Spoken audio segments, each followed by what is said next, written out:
What is good, people of YouTube? Shade here, and today we are doing another solo run, this time trying to beat Pokemon Soulsilver with only a Teddiursa. But first, let's go over the rules.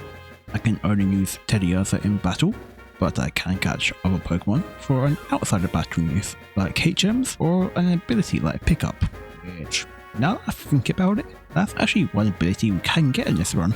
I can't use items in battle, like potions, but I can use held items like berries. And finally, no hacks or cheats or exploits or anything like that intentionally. So, Teddiursa, a pure normal type Pokemon that's probably moved up in many people's opinion thanks to its new evolution, Ursaluna. But today, it will be having the spotlight. Stat-wise, it has a high physical attack stat, which is amazing for a solo run. However, the rest of the stats are pretty average, but I guess the HP stat isn't too bad. Ability-wise, we could have the pickup ability, which could end up being helpful, or we could end up having quick feet, which is a bit niche, but I could see some battles where it can actually be a difference maker. One thing that isn't helpful though is our move selection. Whilst we do technically have the ability to learn the elemental punches, they, like most of our good moves, are locked behind the post game. However, we still do have some good stuff available to us, mainly Zor's Dance, Return, and Earthquake.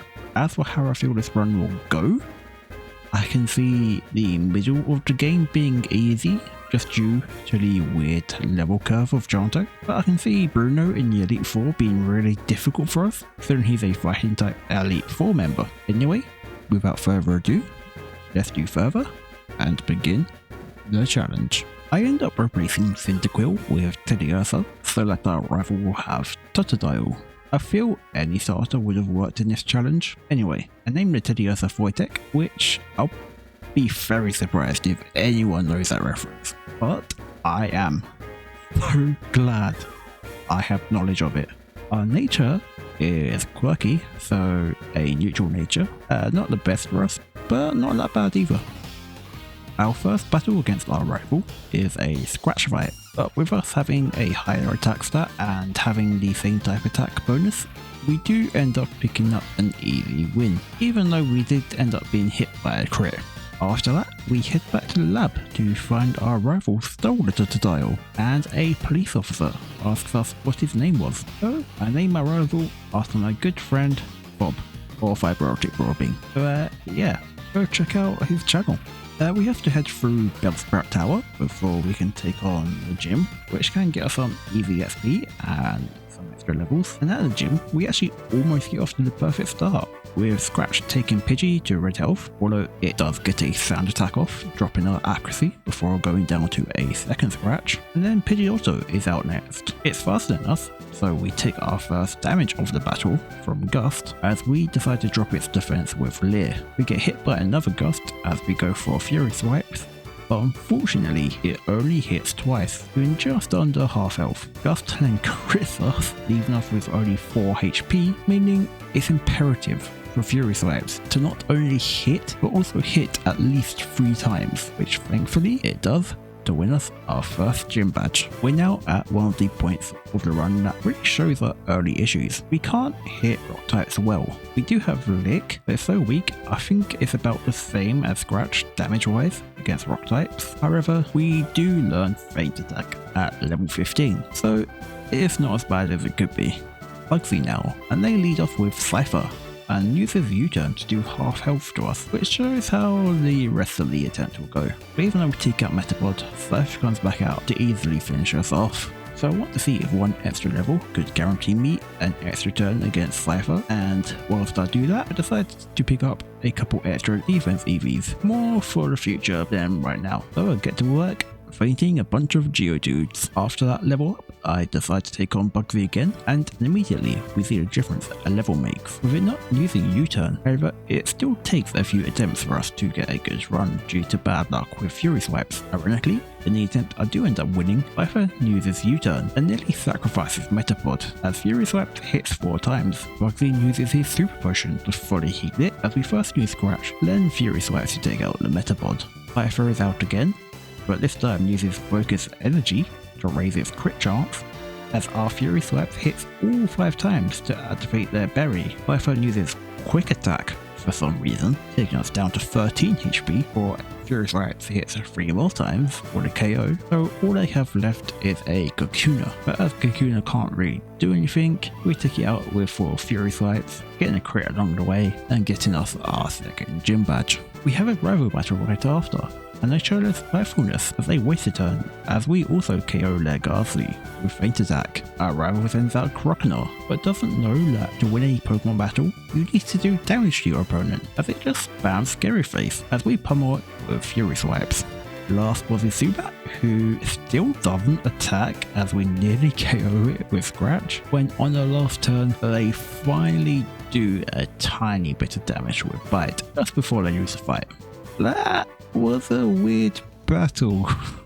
So I want to head into the game corner to get some TMs before heading into the next gym, with Sword Stance being the main focus. However, to do that, we need to play some Full Top Flip, and to use a British example here, Full Top Flip is like Marmite. It's something you either love or something you hate. Personally, I like Full Top Flip. I could see why some people don't like it, with winning or losing sometimes coming down to a guess. I actually put in my best performance in Full Top Flip in this run and ended up getting to level 7, meaning that the grind for coins is actually a lot shorter than what I expected it to be. So not only do I end up buying Sword Stance, but I also end up buying the Silk Scarf, which adds a 10% boost to normal loot. We're not quite done with our preparation though, as because this was recorded on a Sunday, it meant that we can go to the department store and we can get the TM for return. A normal move whose power is based on how high the friendship of your Pokemon is, capping at a base power of 102. By far the strongest move we are going to have in this run. To win our third gym badge, we need to beat Whitney, which unfortunately for her is the first boss battle to deal with our absurdly strong combo we now have access to. We easily set up 2+4 attack with Sword Stance before getting the one-shot on a Clefairy with return. The infamous Miltank is out next, and whilst it does do damage with Stomp, it doesn't flinch us, so it too goes down in one shot to return to get us our third gym badge. We head over to the national park now, and we can find a TM for a move that we want here. Dig was a fantastic move, but it does mean we can now hit rock and steel types with super effective damage. We then get to put our new move to the test, as we have another rival battle, and much like last time, our rival doesn't know how to battle. Darcy again wastes a turn before feinting to Feint Attack. Magnemite is second, and being electric and steel is perfect for our new move as Dig gets the KO. Our rival then has finally learned how to battle as Bronco gets a critical Ice Fang before feinting to return, and last is Zubat, who simply can't do anything and gets taken out by return. Halfway through the gyms now, but I think Morty might have taken some tips off our rival, as Ghastly, Haunter and Gengar all go down to Feint Attack without doing any damage at all. So it's not until his last Haunter does he even do any damage, before it too goes down to a Feint Attack in one shot. So at this point in the game, we have a few options to what we can do next.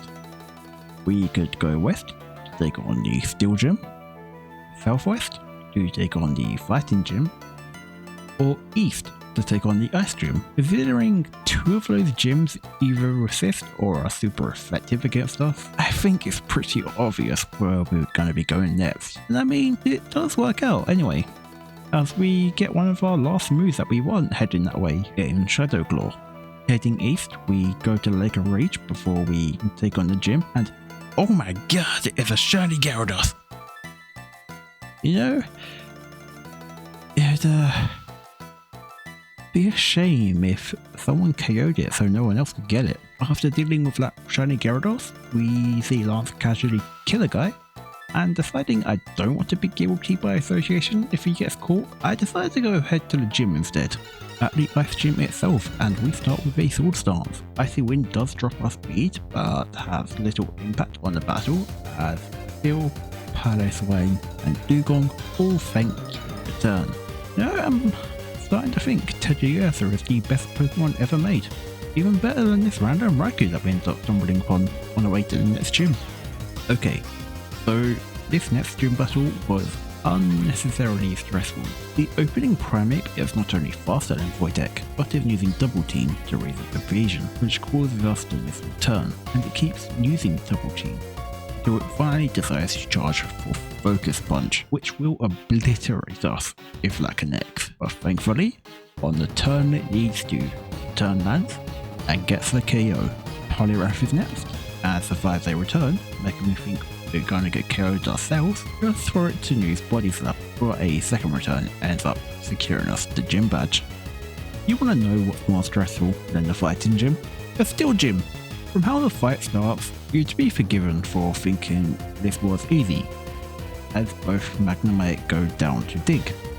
But Steelix was not fun. We go for a very much needed Swords Dance, as they hit us hard with Iron Tail. It then sets up the sand as we burrow underground, and then our dig does do good damage but also activates its berry, as another Iron Tail leaves us reeling. With no other real option to us, we go for dig again, almost getting the KO, but that means we somehow have to survive next turn, which we manage to do as Steelix misses a rock throw. But the sand takes us down to only 7 HP. Steelix is healed up with a Hyper Potion before another dig can connect, and importantly, Iron Tail misses, so we can go for one last dig and get the win. That was not fun. Over in the 8th gym, and despite Claire's opening Pokemon being a Gyarados, Intimidate, which drops our attack, we almost win on the first try, with only Kingdra outspeeding us and hitting us with a Hydro Pump to stop us. I do, however, have a plan. In the next attempt, we don't Swords Dance against Gyarados, instead taking it out with 2 returns. Dragonair is out next. We almost one-shot with return as it uses Thunder Wave in response. Normally, that would be bad, but for us, it's perfect. It activates Quick Feet, raising our speed instead of dropping it.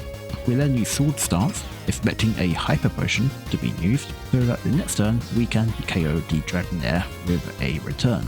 The next is Kingdra, thanks to our Quick Feet, we now outspeed it and get the one-shot with return. So all they have left is a second Dragonair, which Wojtek can easily deal with.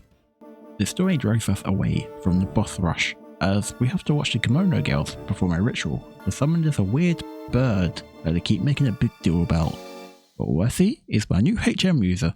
Hey, I mean, they went through all this trouble to summon it, so I guess I might as well catch it. What else am I going to use this Master Ball that the professor gave me? Basically Hamburg and a couple other HM users. We can now get through Victory Road. But just before we end up leaving Victory Road, we find the last move that we want in our run, in Earthquake. This is a massive upgrade to Dig. Okay, so yeah, here's our stats. And other than attack at 118, which isn't that great, fortunately it's our only stat over 90. Teddiursa will be up there as one of my favourite Pokemon if we somehow win at this level. It does look like our concern is unwarranted though, as we start against Will with an one-shot on his first R2. Pinkfalo does outspeed and does about a third of our HP as return one-shots it, and we keep up the one-shots as we get a crit against Executor. Slowbro does put an end to this one-shot streak as it needs 2 returns to go down instead. Last is a second R2, but this one is actually faster than us and hits a Psychic before also going down to 1 return. Koga next, and this was a beautiful run. We knew Sword Stance against the Ariados, not expecting it to be able to do much, but it does even less than I was expecting, doing only 37 HP with Poison Jab. Next turn, return gets the one-shot on it, and the defensive wall Fortress is sent out. Wojtek does not care about walls as he gets the one-shot with a critical Earthquake. Mark is third, but being weak to ground is even easier to deal with. So Krupa is next, but all that can manage to do is a weak wing attack before fainting. So all that is left is Venomoth, which uses Toxic. before it faints to a return. I was gonna say if they used Toxic earlier in the fight, it would have made a difference. Thinking about it now, I think it wouldn't have made a difference. Maybe even make it more one-sided to us because of Quick Feet. Bruno now, and we continue our onslaught of the Elite Four with both Hitmontop and Hitmonlee going down in one hit. Pancham though has other plans, as it survives a return and Oko's us in return with a cross chop. Another attempt though does go better. We open the battle with a risky move using Sword Stance to boost our attack against Hitmontop, who actually burrows underground. So we take advantage of that to use another Sword Stance to go to plus 4 attack. We then easily Oko the Hitmontop with return. We then get a huge bit of luck as Hitmonlee misses a high jump kick that would definitely destroy us. Machamp is out this time, but is a one shot to return, and then for some reason Onyx is on the field, although that's not for long as Earthquake Okos it. Last is Hitmonlee, who we surprisingly outspeed and take it out for a one shot. That went weirdly smooth. Last of the Elite Four is Karen, who leads off with one of my favourite Pokemon in Umbreon, but knowing it can't do much offensively, we use Sword Stance to raise our attack, as it uses Double Team. Let's then return one-shots the Umbreon, so second out is Gengar, and for the second battle in a row, we dodge a high damage fighting type move, as we one-shot with Shadow Claw. Houndoom is next, and hits a hard-hitting Flamethrower, as we get the one-shot with Earthquake. Vileplume is then a one-shot of return, and Mantgoro, despite being faster, can't do much damage with Pluck, as we pick up the win. Well then, the Elite Four was a lot easier than expected, but it's champion time. Gyarados is the lead, so Attempted drops our attack, so I decide I need to use Sword Stance on the first turn, as it uses Waterfall to link 60 HP to us. Next turn, it takes us down to only 30 HP, and we do get the one-shot return. Dragonite is out next, and it outspeeds us and is outrage. Well, that went well. I tried multiple times at this level, but never actually got close to winning, so it's clear I need to do some actual grinding for the first time in this run. We try again at a higher level than I actually planned to, as we lost to Bruno a couple times trying to get back to Lance. This time we're faster than Gyarados, so when we set our Soul Stars up, we have almost 100 HP more than we did last time when we take out the Gyarados. The first Dragonite is next, but it's slower enough, down in a one-shot to return. The second Dragonite follows, and this one is faster than us, but misses a Dragon Rush, and also goes down in one shot to return. But Dragonite number 3 is where the chaos of this battle begins. It is also faster, and uses Thunder Wave.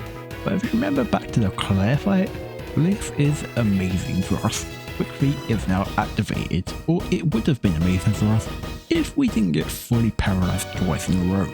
A second Dragon Rush this battle misses before we finally one-shot the last Dragonite with return.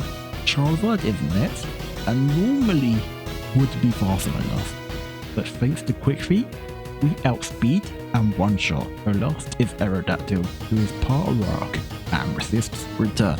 Knowing that, we use Shadow Claw, taking it to just above red health, as it hits a rock slide, taking us down to 66 HP. Lance then uses a full restore as we get fully paralyzed, then use Shadow Claw again, just leaving it above red health as another rock slide connects, taking us down to just 12 HP. Lance yet again uses a full restore, this time as Shadow Claw does take it down to the red health this time. However, another full restore was used. We use Shadow Claw, which thanks to Aerodactyl's ability, Pressure, is also the last PP on that move, meaning as Lance full restores again, we have to use Return, which takes them down to almost no health. However, that means we have to go through another turn and hope we aren't paralyzed, which thankfully we break through, hit the return, become the new champion. So that went a lot easier than I thought it would. I actually recorded this video many weeks ago. It was meant to be my getting back into the flow of YouTube video, which is why there isn't any red fight in this video. And I guess in a way it still is my getting back into the flow of it. Yeah, I just lost a bit of motivation around that time. Then Christmas happened. So yeah. I am working on another solo run. That will actually be Kufon in Pokemon Violet. I'm really excited by that one, and I will say Sheer Force adds such a unique challenge to that run. I don't really have much to say.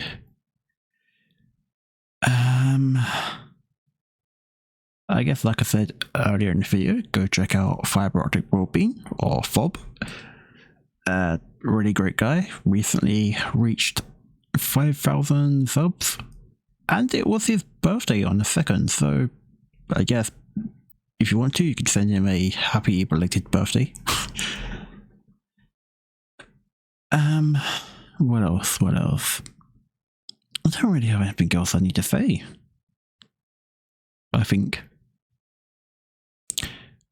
I guess if you liked the video, leave a like and subscribe. That'd always be appreciated. And peace.